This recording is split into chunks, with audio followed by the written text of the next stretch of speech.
want to go right to my senator, Senator Marsha Blackburn. Senator, how are you today? I am doing well, and I hope that you are also. Awesome. I sure am. Things are looking up around here, Senator. I bet it's an Yes, exciting they time to be in are. D.C. Yeah, Tell me about Pete Hegseth. Is Pete Hegseth going to make it through? I think Pete is going to make it through. He's doing a great job. Pete is a terrific guy, and I sent him a text this weekend. I got off the plane in Nashville, and before I got to my car, there were 3 different groups of people that were shouting out, "Confirm Pete Hegseth." And then I met with my Academy Board guys, and they were saying, "Confirm Pete Hegseth."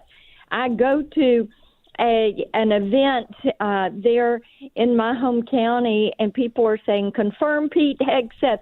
Even at breakfast with Santa on Saturday morning, there were people saying, "Confirm Pete Hegseth." I told Pete, I said, "You know what? Tennesseans have adopted you. We're thrilled to have you as a Tennessean. They are supportive of you, and they are cheering for you and praying for you and Jen and the kids as you go through this process." He's a born-again Tennessean like I am. That's right. What happened with Joni along the way here? You know what? I haven't spoken with her. I never speak for other members. I'm just thrilled that the Trump nominees, who are all non-traditional nominees, they're not people from inside the box. They are people from outside the box. That is what the American people have overwhelmingly voted for. They want to see change. They want to see responsiveness. That is what Donald J. Trump is going to give them. And they are ready for it to be a change of process, a change of business. They want to get rid of 2 tiers of justice. They want equal access. They want to make certain that the federal government is wise in how they spend taxpayer dollars. So I'm supporting all of the president's nominees. He has earned that right because the American people gave him a mandate on November 5th. I know you just said you're going to vote for all the nominees. What is one nominee, though, that you're especially excited to push that button on? You're going to push that button a little extra hard, a little harder than you do the other ones because you're so excited about them. Pam Bondi. I have known Pam and worked with her for the last decade.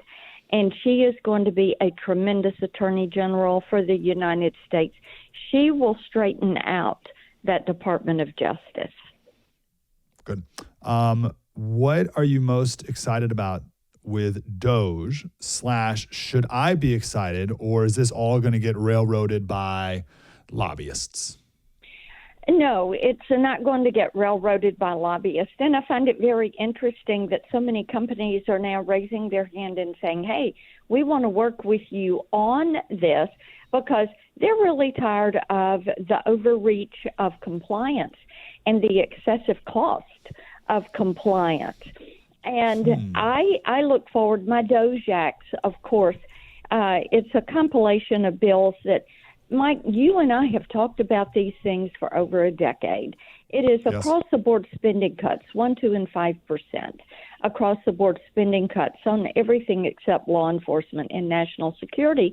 And, you know, when you look at, and I know people know of the 1% cut as the penny plan. Anybody can save a penny out of a dollar, and they're lying to you if they say they can't. Another of my bills is freezing federal hiring and salaries on day one.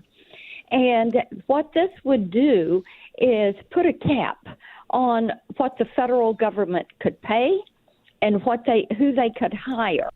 And we have attrition and retirements of about 80,000 people a year in the federal government. So this would give us the opportunity to kind of cap that and then start to work those numbers down. The third is my legislation that would do a study on moving federal agencies, the non-defense agencies, out of D.C.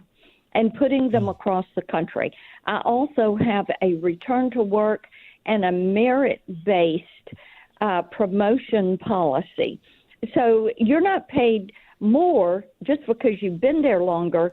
You are paid for serving the American people well. And Really this is something that needs to be done with the federal government. If we had policies like that, the Veterans Affairs Department, the VA, would not have a case backlog for benefits in health care of 1 million cases.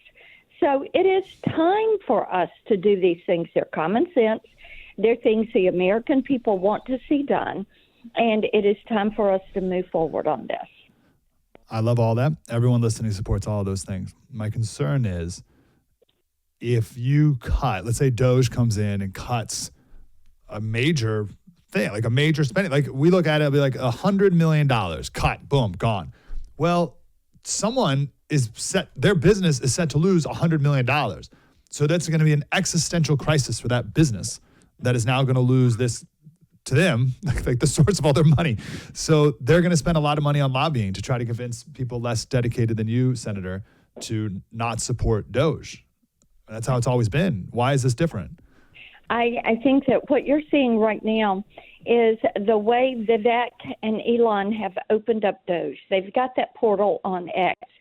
And Mike, it's like we have thousands of whistleblowers across the country that are now saying, you need to look here because this is money being wasted, or you need to look here because this is money being wasted. And you need to do this. You know, only 6% of the federal employees are working in the office 5 days a week. You know, the Pentagon has failed the last 7 annual audits.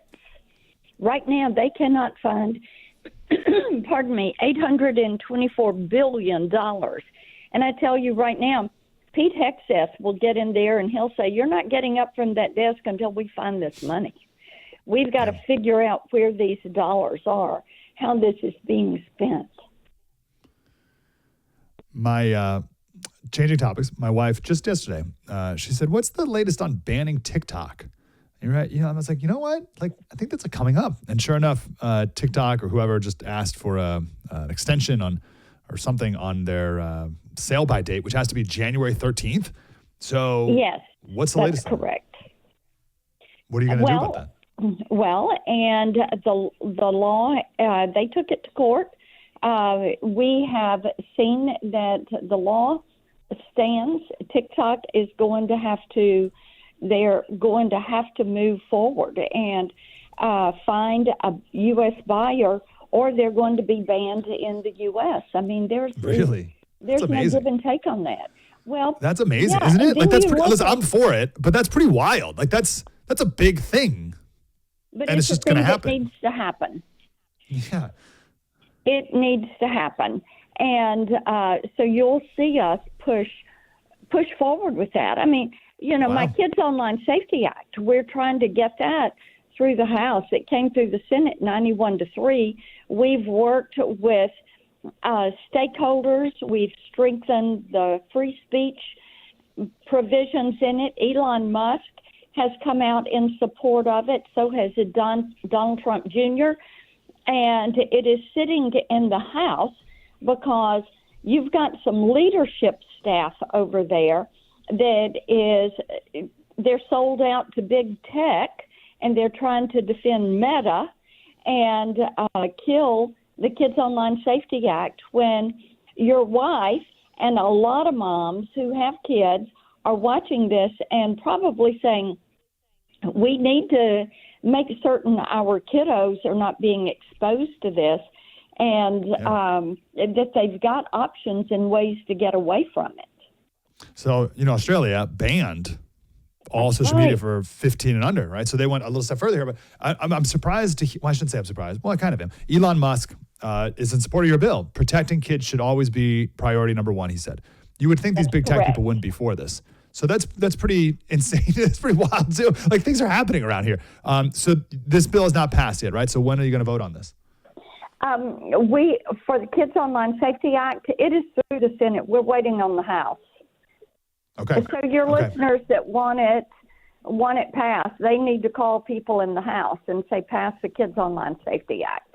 It's pretty wild. Things are happening around here, Senator. I'm loving it. Where could people get in touch with you other than, Breakfast with Santa and hollering at you from across the room? Yeah, and, they are always going to find us on social media at Marsha Blackburn or the website blackburn.senate.gov. Thank you, Senator. Keep up the great work. Appreciate you. You got it.